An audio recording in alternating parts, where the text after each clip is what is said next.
யோவேல் அதிகாரம் 3. வேற்றினத்தார் மேல் வரும் தண்டனை தீர்ப்பு. அந்நாள்களில் நான் யூதா எருசலேம் ஆகியவற்றின் துன்ப நிலைமையை மாற்றி முன்பு இருந்த நிலைமைக்கே கொண்டு வருவேன். அப்பொழுது நான் வேற்றினத்தார் அனைவரையும் ஒன்று சேர்த்து மோசபாத்து பள்ளத்தாக்கிற்கு இறங்கி வர செய்வேன். அங்கே நான் என் மக்களும் உரிமை சொத்துமாகிய இஸ்ரவேலை முன்னிட்டு அவர்களுக்கு எதிராக தண்டனை தீர்ப்பு வழங்குவேன். ஏனெனில் அவர்கள் என் மக்களை வேற்று நாடுகளில் சிதறடித்தார்கள், எனது நாட்டை தங்களுக்குள் பங்கிட்டு கொண்டார்கள். என் மக்கள் மேல் சீட்டு போட்டார்கள். ஆண் பிள்ளையை விலைமகளுக்கு கூலியாய் கொடுத்தார்கள். பெண் குழந்தையை விலையாய் கொடுத்து திராட்சை ரசம் வாங்கி குடித்தார்கள்.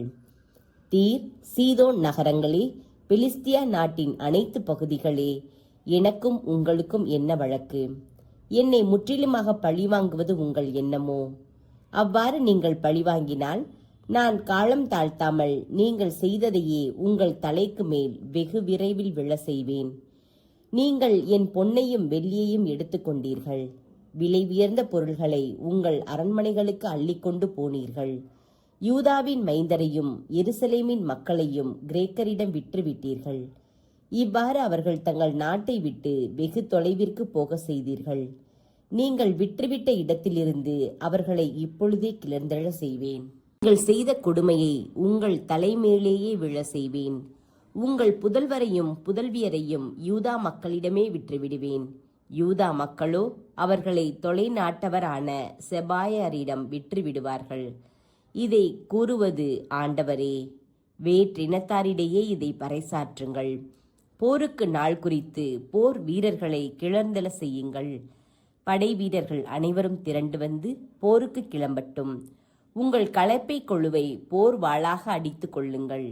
கதிரறுக்கும் அரிவாள்களை ஈட்டிகளாக வடித்து கொள்ளுங்கள். வலுவற்றவனும் நான் ஒரு போர் வீரன் என்று சொல்லிக் கொள்ளட்டும். சுற்றுப்புறங்களிலும் உள்ள வேற்று நாட்டவர்களே, நீங்கள் அனைவரும் விரைந்து வாருங்கள். வந்து அவ்விடத்தில் ஒன்றாய் கூடுங்கள். ஆண்டவரே, உம் போர் வீரர்களை அனுப்பியருளும். வேற்று இனத்தார் அனைவரும் கிளர்ந்தெழட்டும்.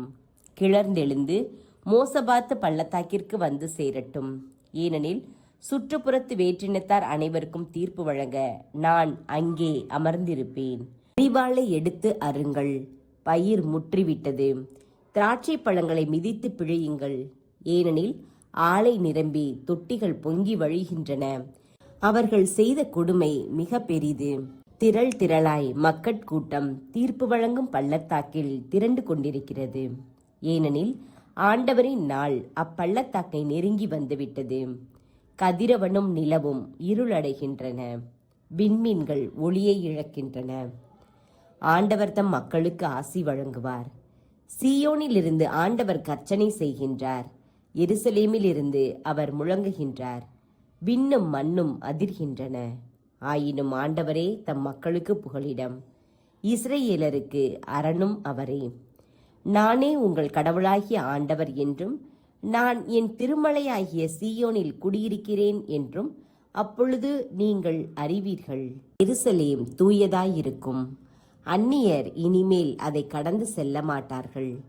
அந்நாளில் மலைகள் இனிய புதிய ரசத்தை பொழியும். குன்றுகளிலிருந்து பால் வழிந்தோடும். யூதாவின் நீரோடைகளில் எல்லாம் தண்ணீர் நிரம்பி வழியும். ஆண்டவரின் இல்லத்தில் இருந்து நீரூற்று ஒன்று கிளம்பும். அது சித்திமில் உள்ள ஓடைகளில் பாய்ந்தோடும். எகிப்து பால் நிலமாகும். ஏதோன் பாழடைந்து பாலை நிலம் ஆகும். ஏனெனில் அவர்கள் யூதாவின் மக்களை கொடுமைக்கு உள்ளாக்கினார்கள். அவர்களின் நாட்டிலேயே குற்றமற்ற இரத்தத்தை சிந்தினார்கள். யூதாவோ என்றென்றும் மக்கள் குடியிருக்கும் இடமாயிருக்கும். எருசலேமில் எல்லா தலைமுறைக்கும் மக்கள் குடியிருப்பார்கள். சிந்தப்பட்ட இரத்தத்திற்கு நான் பழிவாங்கவே செய்வேன். குற்றவாளிகளை தண்டியாமல் விடேன். ஆண்டவராகிய நான் சீயோனில் குடியிருப்பேன்.